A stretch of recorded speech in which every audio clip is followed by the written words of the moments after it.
Laws of Attraction, Chapter 14, Nondisclosure.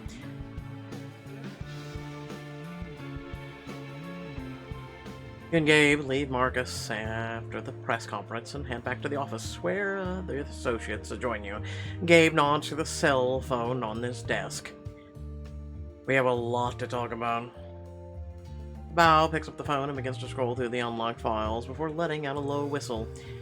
So, Allie wasn't actually dating Koenig. How many fake relationships does this girl need?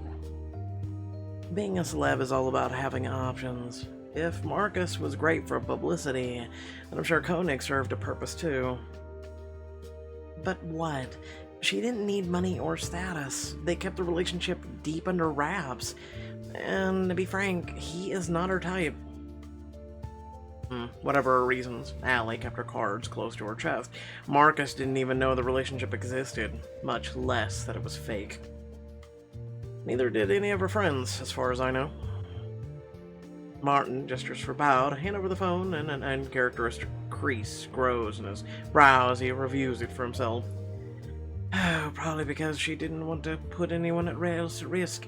You can tell from these texts Allie's brother was obviously worried about her. And, well, we can see he was right to be concerned. Gabe locks the phone back out of Martin's hands and pulls up the contact information for Allie's brother. If we want to figure out Allie's motives, our best shot is following up the one person she seems to have told about to the full extent of her relationship. Her brother, Alejandro. Bao scoffs, his eyebrows shooting up to his hairline. Yeah, you really think he'll talk to us? We've interviewed the family before. They haven't said anything meaningful yet. Maybe they would open up if we ask the right questions. We need to give them some indication we're on their side. They don't trust us now. But they must be a way, or there must be a way to make them feel safe. Totally agreed. Good luck.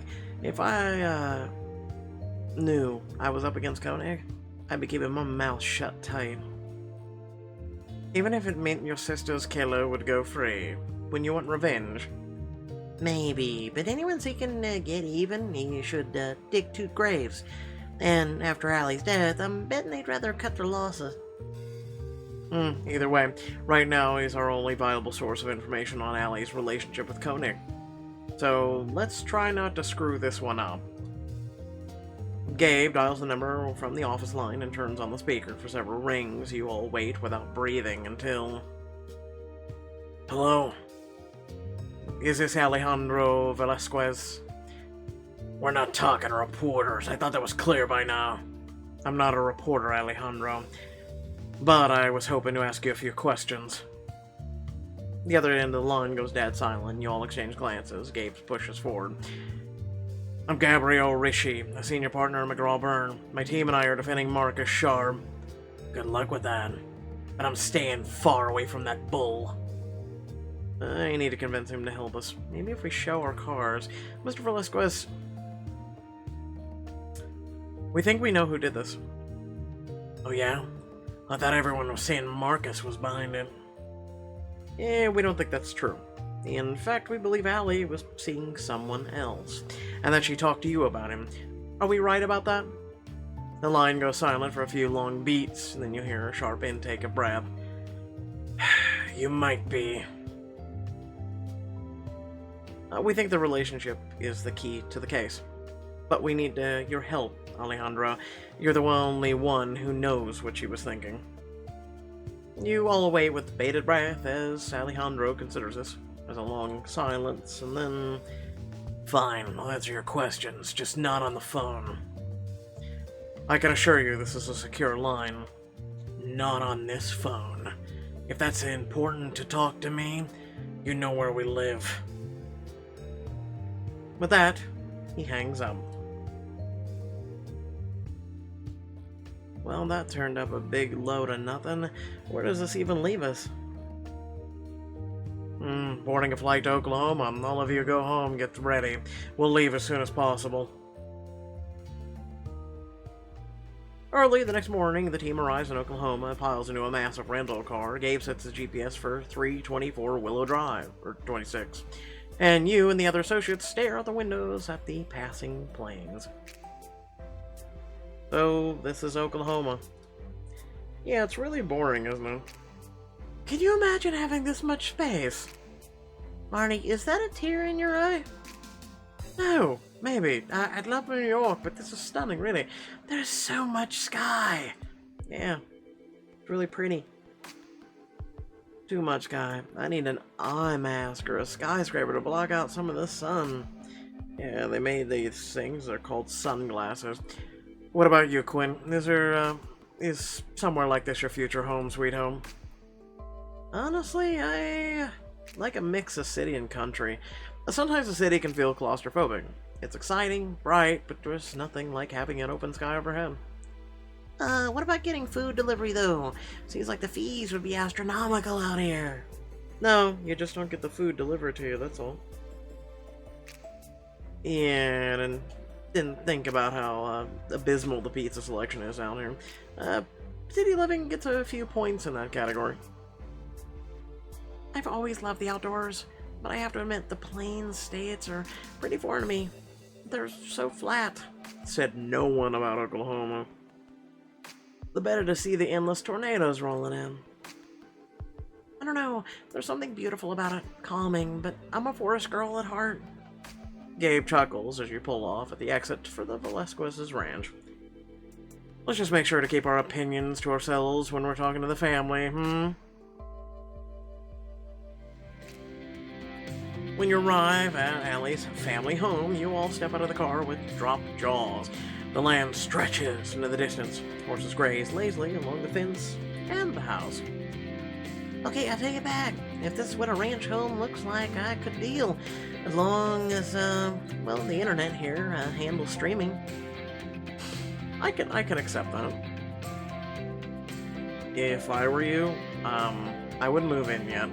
I lived in towns like this, and this is far from the standard. Maybe Allie helped build it after she started getting good rolls? Glance at Gabe, who analyzes the grounds with a furrowed brow. It's possible, though the ranch gears look like it's seen a lot more years than... You wheel around, just thundering hoofbeats announce the arrival of a man on horseback. Gabe steps forward as the horse comes to a stop, but the rider stays seated, towering over him.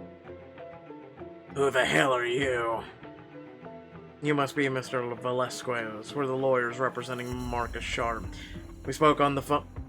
Did I tell you to show up in broad daylight with a bunch of suits in tow? Just what are you trying to do to us? Gigi leans in and whispers to the groom. Jeez, was this guy really worth flying out here for? He certainly doesn't seem like he's in a chatty mood. But he told us to come. Maybe we should have called again? Sensing the case slipping through your fingers, you step forward until you're standing at Gabe's shoulders. Mr. Velasquez, we're trying to help. If I had a dime for every time someone spouted that bull at me, every one of you corporate bloodsuckers are all the same. Get off my property. Alejandro? I understand your distrust. You don't have any reason to think we're on your side, but we're not trying to make things worse for you. We all want the same thing, I promise. That was a mistake. Allie's gone. Nothing you do is going to help her. You're hurting, I get that. And you're right. We don't know what you and your family have gone through.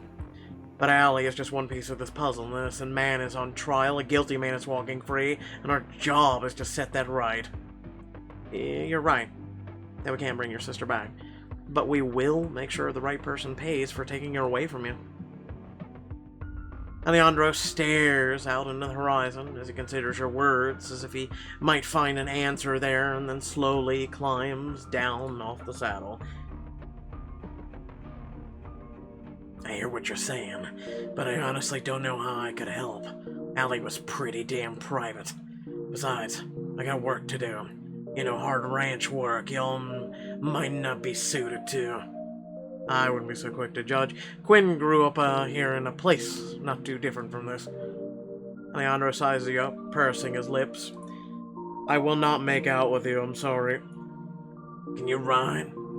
Because we have a couple mares that need exercising. It's been a while, but yeah, I can ride. I suppose if you felt like tagging along, I might find the time to talk with y'all later. Since it cut the ride time in half, I mean. This would be a great chance to get him to open up to me. Diamond choice, let's ride. Follow Alejandro to the family stables, where he dismounts and sets about tacking out one of the horses for you. Still finding it a little hard to believe a big city lawyer like you wants to ride horseback. What's surprising about it?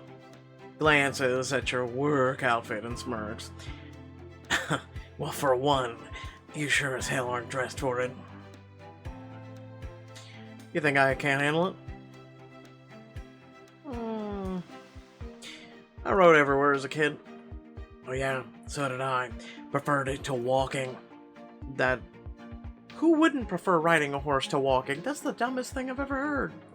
There's nothing like riding on a nice day. Just you and the horse. A dark cloud passes over his face.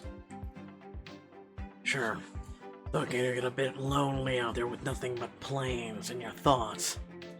Once he's finished, Alejandro hands you a carrot.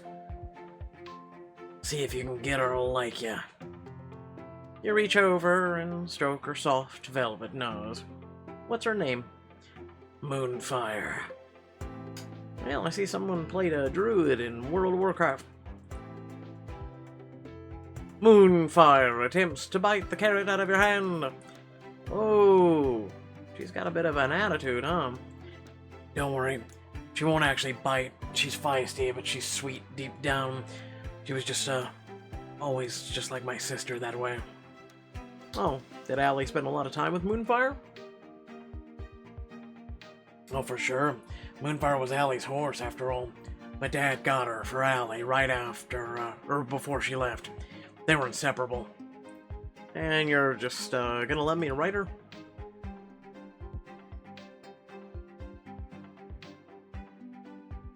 Moonfire decides who rides her. But she clearly likes you. Come on. You hoist yourself up onto Moonfire and follow him out to the nearby pasture. You ride in companionable silence, relishing the serenity and wide open sky.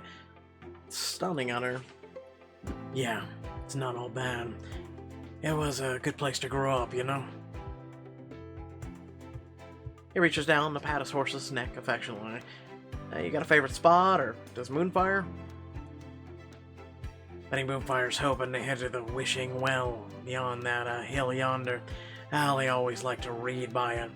She'd waste whole afternoons in the summer tucked up against it with a book, letting Moonfire graze to her heart's content. She spoiled you, didn't she? Yeah, it sounds like a nice place. It is, but it's pretty far out.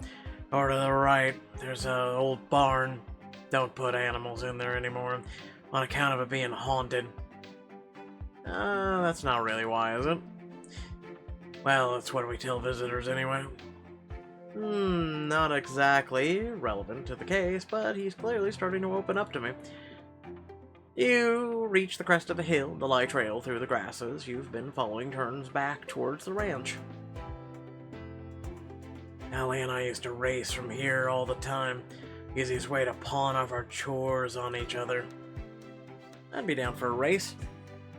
You want to race me? I know this farm a lot better than you. Every ditch, every fallen tree. I can take you.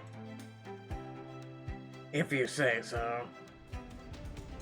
He snaps the reins of his own horse and takes off, calling back over his shoulder. Last one to the podunk is a rotten egg. For you city folk, that means you lose. Come on, Dolch. Let's show him how it's done. They shoot off like a rocket, kicking up dust into the wind. You nudge Moonfire with your shoes and race with after him. We gotta catch up to him, Moonfire. She turns, or seems to understand you, taking off after the racing steed ahead of her. Soon, you're almost neck and neck, but there's a giant log across your path. Uh-oh, SpaghettiOs. It'll take too long to go around. Might want to win So I have to soar over the obstacle. Moonfire, jump. Without missing a beat, Moonfire shoots into the air, clearing the fallen tree with ease. She lands gracefully, and soon you fly by Alejandro. Yes, take that. Not too shabby, City Slicker. Reach the paddock first. Give Moonfire a good pat for efforts. When Alejandro finally joins you, he's laughing. You're alright, you know that? Yeah, what can I say? If I'm gonna do something, I like to do it right.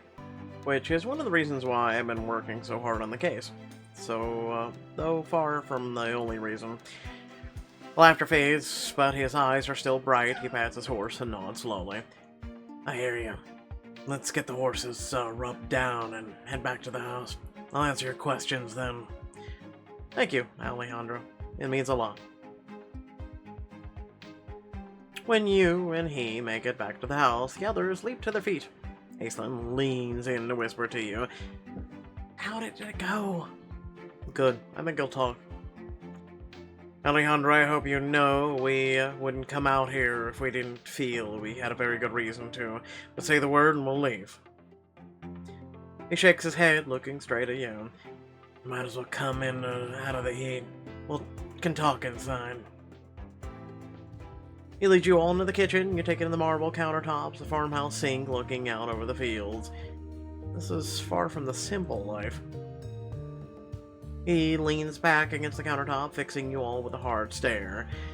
Look, I appreciate you making the effort to come out here, but I'm not sure what you think I know. Ellie was private even for us, and in case you didn't notice, this place ain't much like her life in Hollywood. I can't really speak to any of it. That's just the thing. I don't think her time in LA explains why she take up with a man like Peter Koenig. Alejandro's body stiffens, and he sucks a deep, sharp breath through his teeth. He watches his knuckles tighten around the marble counter. Koenig. Who's that? Come on. You know the name, Peter Koenig, CEO of Koenig Chemical. Your family, you must be familiar with him, living on a place like this. Don't know, what that's supposed to... Behind you, the door opens and an older woman steps over the threshold. She freezes when she sees all of you, hands still on the doorknob. Alex, what's all this about? Before he can respond, you're greeted by a third jovial face, this time under a cowboy hat. Son, should have told us you had company. We could have gotten out to good china. Alejandro's eyes flit between his parents and you. They're here about Allie and Peter Koenig. Mr. Velasquez ushers his wife through the door and locks it behind them quickly. As in Koenig Chemical, what could they possibly want with Allie? Be careful, mi amore. We don't want to say anything we shouldn't.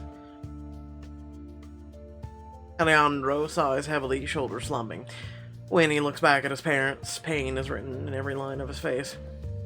I wish you didn't have to find out about this, but Allie was seeing Peter Koenig, or stringing him along anyway. The friendliness on both their faces immediately evaporates. The father's face turns stony, whereas the mother's crumbles. What? Allie was in a relationship with that monster! Did they tell you that? Her eyes cut to you and your team. Not exactly. We confirmed with your son what we already knew. For quite a long time, it seems. How could she even breathe the same air as him, let alone... anything having to do with Peter Koenig is none of our business. Mama, puppy, I get that you're scared, but we need to tell them what happened for Allie. But you know as well as I do that we signed a... Screw the NDA! This isn't about that, it's your daughter's life. But Peter, we've already lost so much. I know, but if we don't talk to them, what been for? And anyway, we can trust them, I promise ya. He nods to you, and a flicker of hope flutters in your chest. Are they going to actually consider this because of me? Allie's mother and father exchange glances after a few moments. Miss Velasquez wipes her tears and straightens up. Alright then, Alex. Take them to the parlor. I need a cup of tea to steel my nerves if we're really going into all this. Your team is perched on the Velasquez's couch when Miss Velasquez returns with a pitcher of iced tea. She pours out a glass and hands it to you. Oh, is it the sweet southern kind? Oh god, yes! Best kind of tea in the world. She finishes handing out the glasses and settles into a chair with a sigh. I suppose you've guessed by now that we do have some familiarity with Goni Chemical. Of course, what farmer or rancher wouldn't? The products everywhere. True, but that's only part of it. The truth is, Alex and Ellie aren't our only children. He looks down on the floor and Mr. Velasquez places a reassuring hand on her shoulder. She's talking about my baby brother, Antonio. He's, going to assume dead. He's no longer with us. He passed away about 10 years back. I'm so sorry. I can't imagine how much that hurts. Losing a child is unfathomably difficult. I can't imagine how hard it is to, must be to have lost 2 of them. It's even worse knowing that they're both dead because of the same piece of crap. Peter effing Koenig. Please go on. Anything you can tell us will help. Koenig Chemical was a plant not too far off from here. Long story short, some of their chemicals got into our irrigation canal. Antonio loved making mud pies along the banks. Couldn't help keep that kid inside back in the day. There we had the idea the chemicals were there, let alone dangerous, until Tony got sick, that is. Oh no. Yeah. The whole thing happened so fast. A muscle jumps in Gabe's jaw. Out of the corner of your eye, you see Aislinn wipe away a tear. So sorry. I'm sure it's difficult, but could you tell us what happened next? After my son passed, we hired an attorney. We'd learned about the runoff by then, and we wanted to sue. But Koenig knew what he was doing. He had a good team, let us dry with legal loopholes. It dragged out the whole damn thing so long, we still didn't even come near a courtroom, and we were already drowning in debt. So I'm guessing that's when Koenig Chemical decided to offer you a settlement. That's right, a big one. Enough to pay off all of our debts and build this place free and clear. I suppose we convinced ourselves it was the only way. When I heard it was happening again in Sweetwater, I about lost my mind, but the NDD, they made the sign. She trails off, shaking her head sorrowfully. Non-disclosure agreements don't always hold up in court, you know. I think y'all are underestimating this man. He would ruin us if we blabbed. He'd do more than take our money. What do you mean? Please, it's not safe to say. Don't you get it? Koenig's already done what you're afraid of.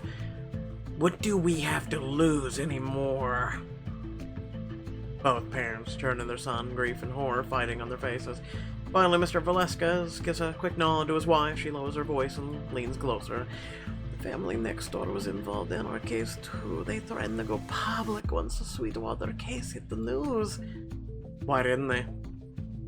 Didn't get the chance. First, Koenig sent their lawyers to offer more money, trying to keep them quiet, but Harold wasn't having it. Said they'd already taken his wife, and he had nothing else to lose. So, then what happened? Why didn't we hear from him during the class action? A week after he told us, Harold turned up dead. Oh my god. They said there was a heart attack, that the stress and trauma caused it, but Harold was always so healthy. Plus, the day he went, I saw a strange man driving out of the gate.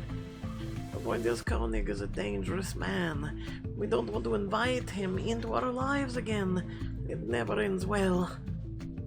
Gabe finishes tea, sets it back down on the coffee table with a thoughtful look. You've certainly given us a lot to think about.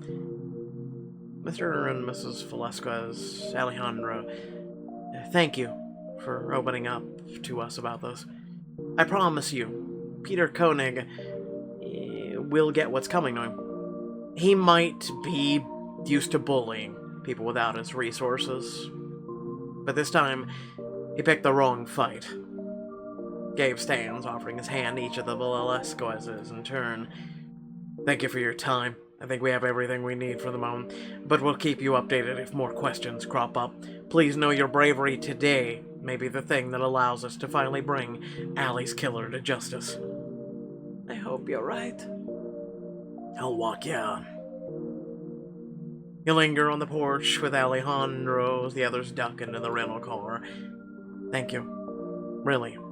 I know this puts you and your family in a bad spot, but we'll do everything we can to protect you. Honestly, I'm not really worried about that anymore. I'm just mad.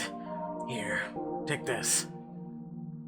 Pulls out a worn, faded photo of his jacket pocket. He fiddles with it for a bit and then hands it to you. It shows the entire family, including the third sibling, Antonio, in the photo. Everyone's young and beaming at the camera.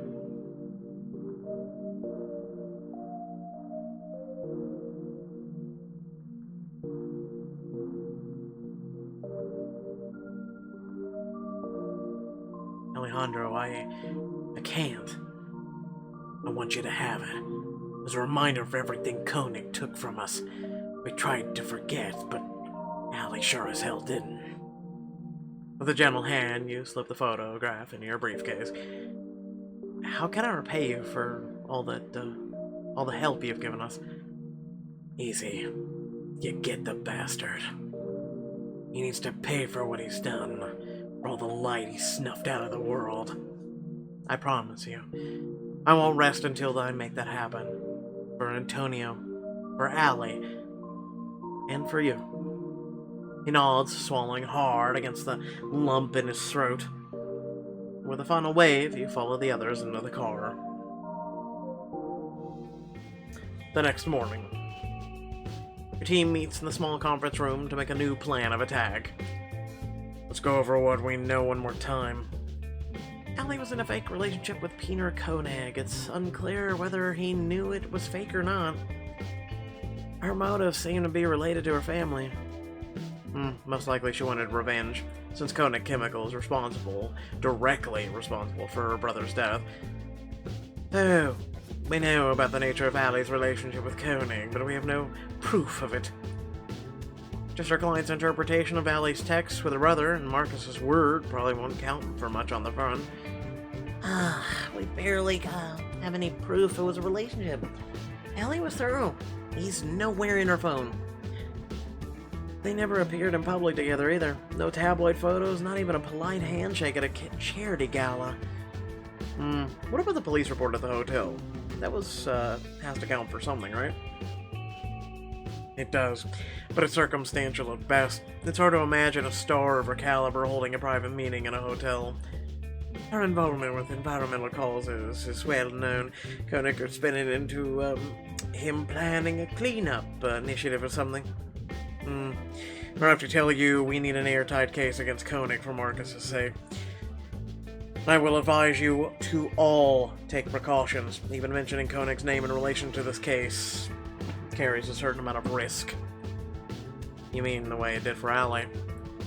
He nods once, acknowledging the horrifying truth of your statement, and a somber silence falls over the group. Gabe glances at his watch. Why don't all of you head out a little early until I've thought through this? It's no use having you spin wheels here. Thought through that, what, exactly? Our next lead, or? Honestly, I'm not sure there is a next lead. And if we can't build a stronger case, we might as well go back to Sadie's original strat. He drags a hand over his face and reaches for his briefcase. Go home, all of you, till I can regroup. And remember, do not discuss this with anyone. You could jeopardize the firm and yourselves. Gabe strides out, and the other associates follow one by one. As you walk out of the lobby, you find Aisling spinning Allie's phone in her hands. Aisling, Are you, hoping for some alone time with me? At the sound of your voice, she jumps and drops the phone. Then a red flush spreads over the cheeks as your words sink in. For once, that's not what was on my mind. As lovely as cuddling up with you somewhere private sounds, my focus is a little more work-oriented right now. What are you thinking? She picks up the phone again and presses a few buttons, pulling up Allie's files and points to one of the folders. Did you notice that Allie had an encrypted folder on here? Well, yeah, but the police couldn't crack it. I don't know how we could hope to. You're probably right. I just feel like if she was planning something elaborate, she'd have to record or have a record of it somewhere. And a lot of times stuff like this is a simpler solution than people realize if you're just smart enough to find it. At this point we probably know Allie as well as anyone. And it would really crack open the case if we could access those files. You think about where you stood at the last ranking. Because this really matters.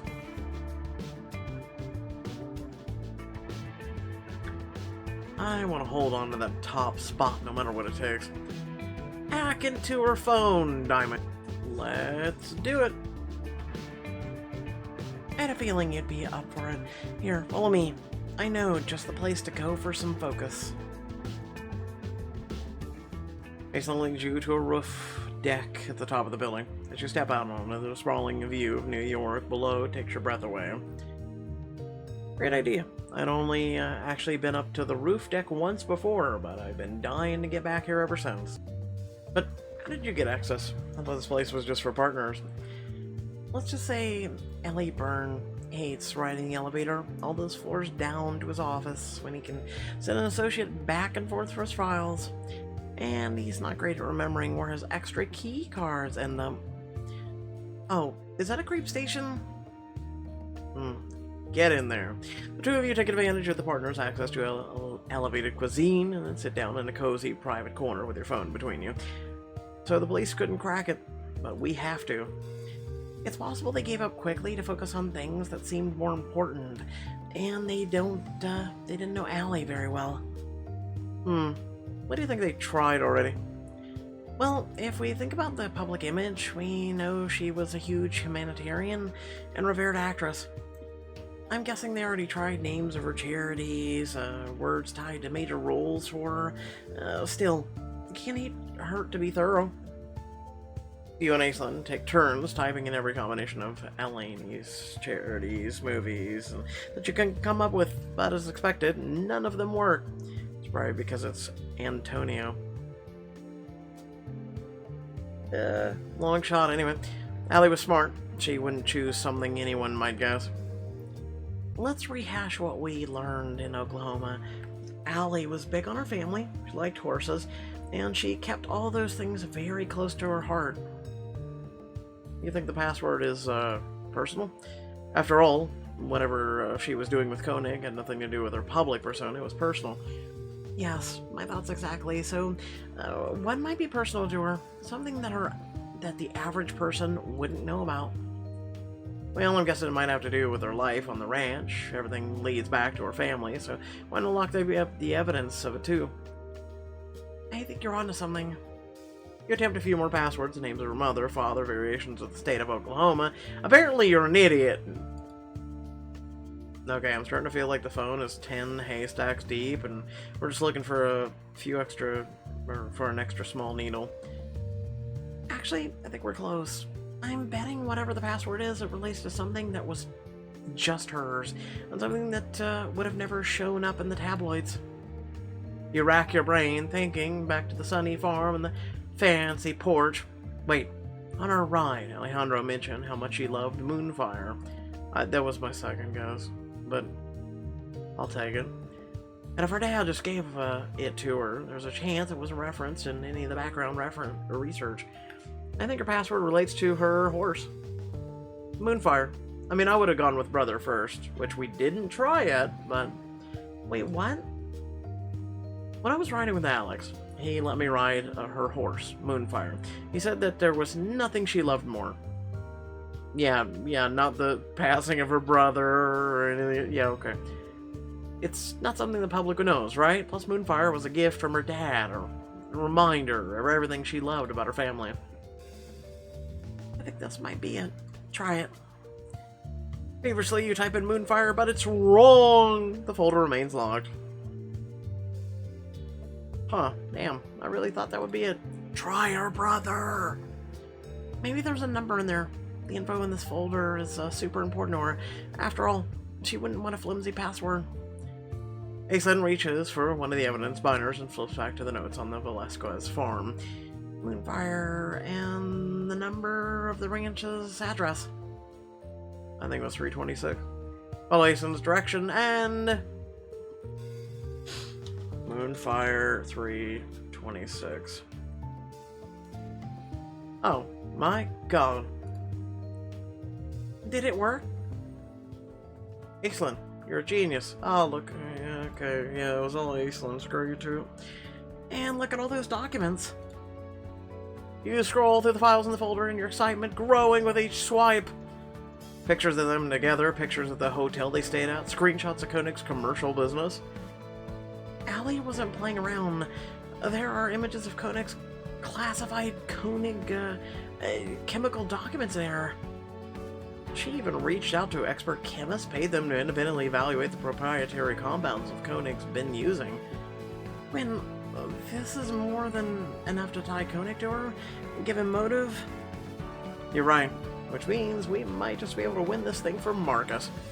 It makes me feel so good, I want to strip and jump off the top of this roof. I mean, what?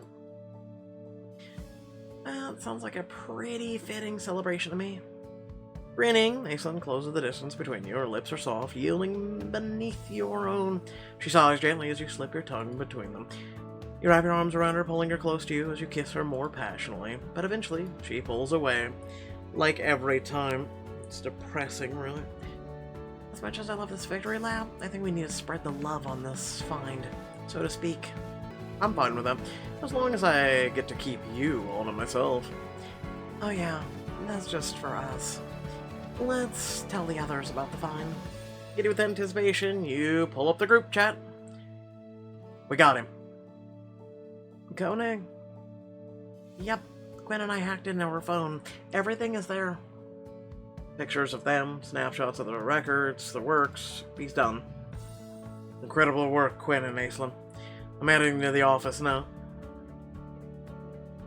With the sun sitting over New York, you and Aislinn head downstairs to wait for Gabe. In the lobby, you find Bao absentmindedly fiddling with his tie. Bao, are you here because of the, text? No. Though for the record, that's awesome. I'm actually having dinner with Aunt Sadie. Just then, Sadie steps into the lobby, her face lights up when she sees Bao, and then her eyes land on you. Quinn, what are you doing here? Gabe told me he sent you all home. Oh, he did, but with all the new information on Koenig that's been found, I just couldn't wait. What new information? Please tell me we're not facing another press conference fiasco. Don't get me wrong, I was very impressed with your performance, but I'm not eager for an encore. You don't need to worry about that, I promise. Though we might actually want to call another press conference after this. Sadie crosses her arms and raises her eyebrow. From what Gabe told me, you have no way to prove Koenig's involvement. Shouldn't you all be moving on to a new strategy?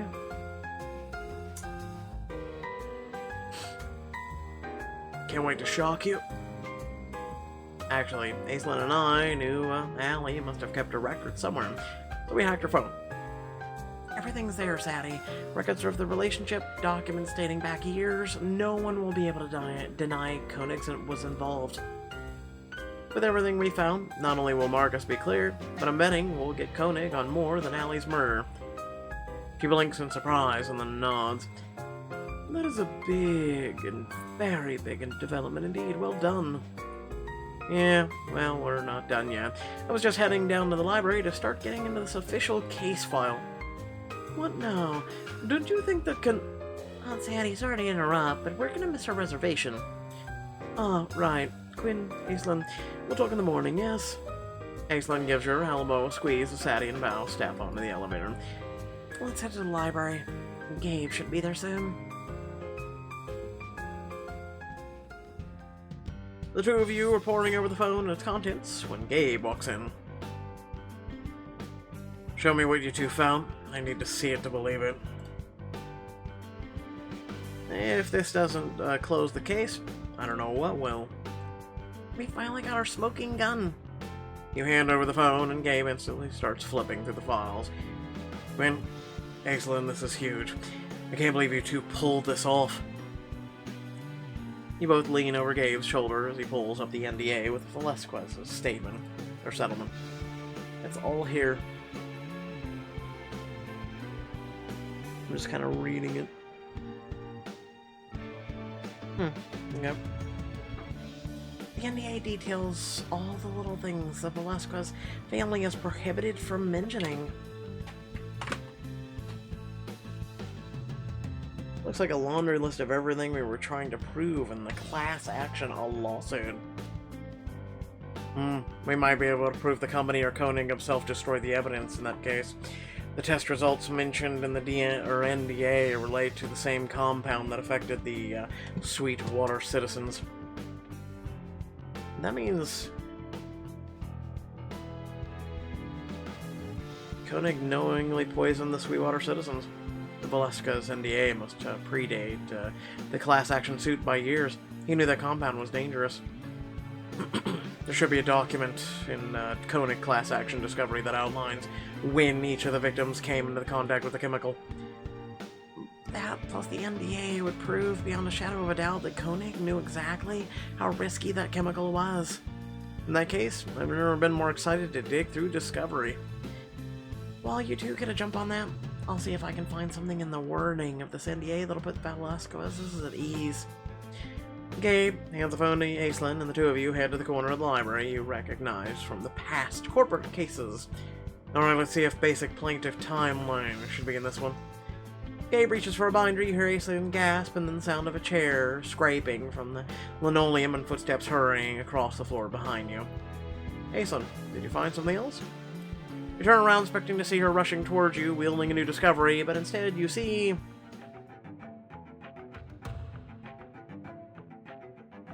a masked man standing over Aislinn, sitting frozen at her desk. Who is that? What are you doing? Wordlessly, he grabs Allie's phone out of her hands. Hey! Leave her alone. Without thinking, you charge. Gwen, stop! Don't, he's got it! But you're already barreling towards him. You're halfway across the library when he drops the phone, only to pull out. And he's shooting at you!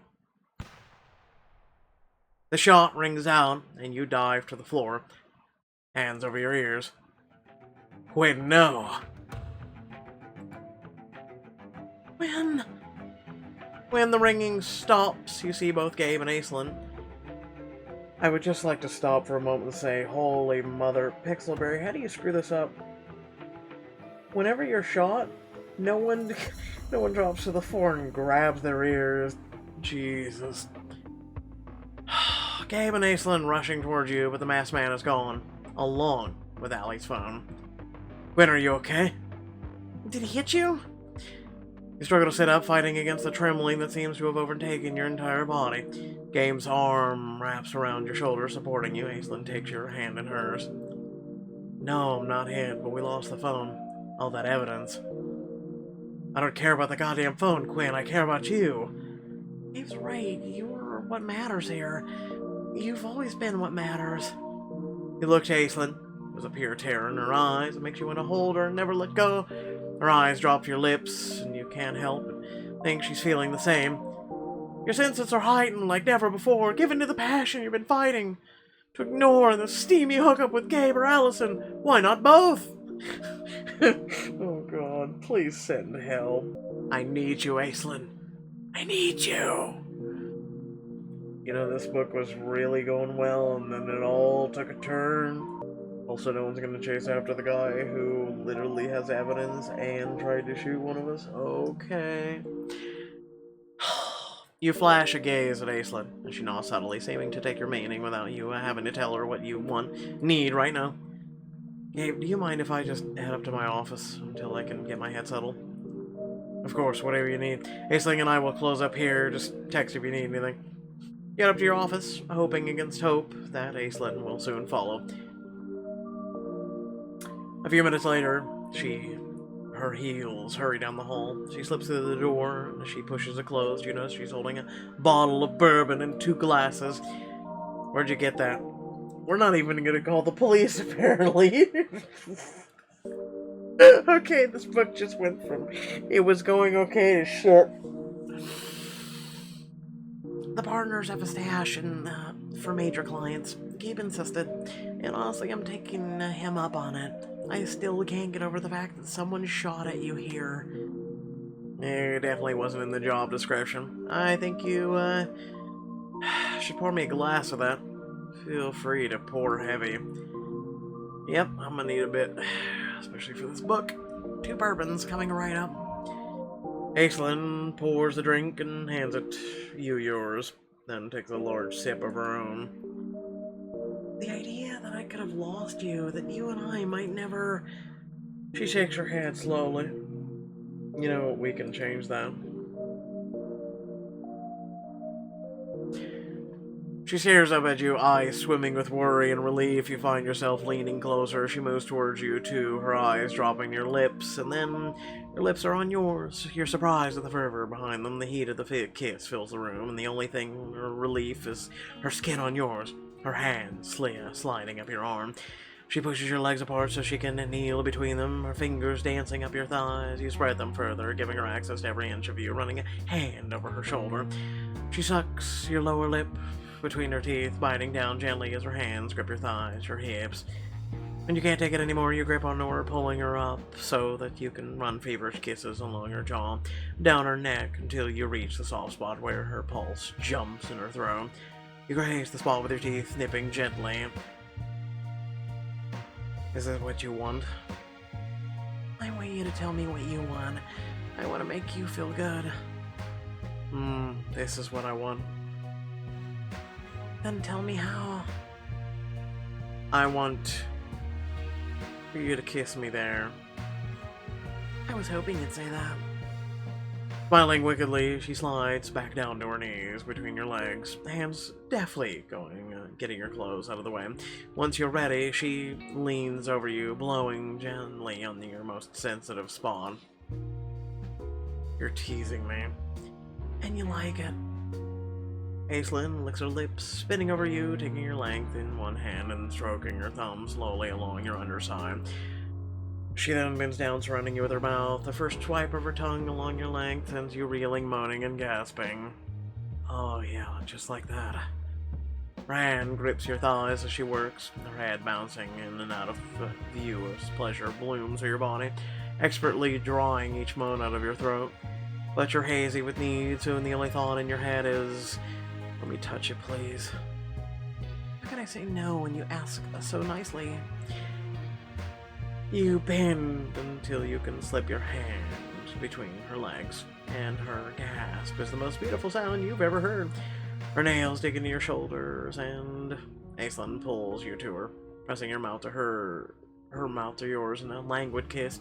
It feels like cool water on a burn, and you shudder against her body.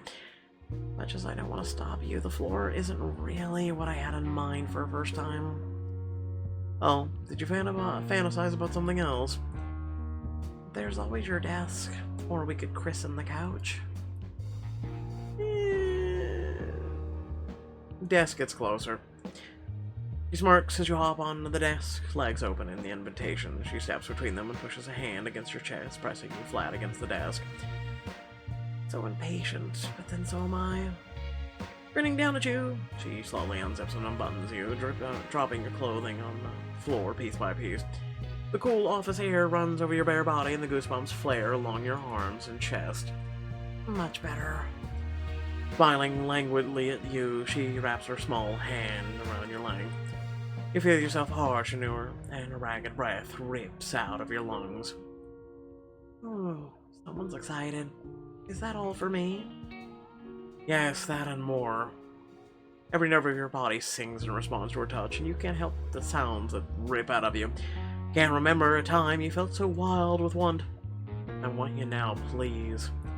You tug at her rumpled shirt, begging for her to remove it.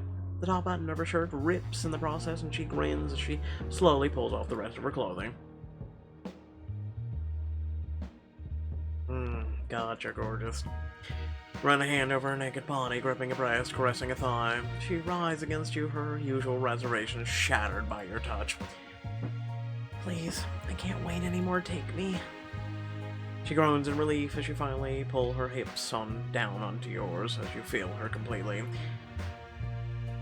She bucks against you, you reach one hand up to cup her breast, the other you wrap in her hair. You like that? You tug at her scalp gently and she moans. Yes. You take in the flesh of her breast, her neck, as she rides you. The side of her turns, you want even more, and your hands grip her backside in encouragement. So good. You speed up your thrust, bringing her closer and closer to the edge. Her moans become breathy, and she shudders on top of you. Go ahead, I want you to. Her hips buck in time to your thrust, and you grip her hips with your hands, guiding her along. She pushes you to the edge along with her, coaxing out a gasp for every single of her moans. Aislinn, God, yes. You cry out as stars explode behind your vision, every single sensation cresting into one glorious climax. Aislinn meets you there, her moans so loud they echo off the walls. When the wave has receded, you collapse into her arms. Panting as you come down from your high, you bring your hand to her temple, gently stroking along her hairline.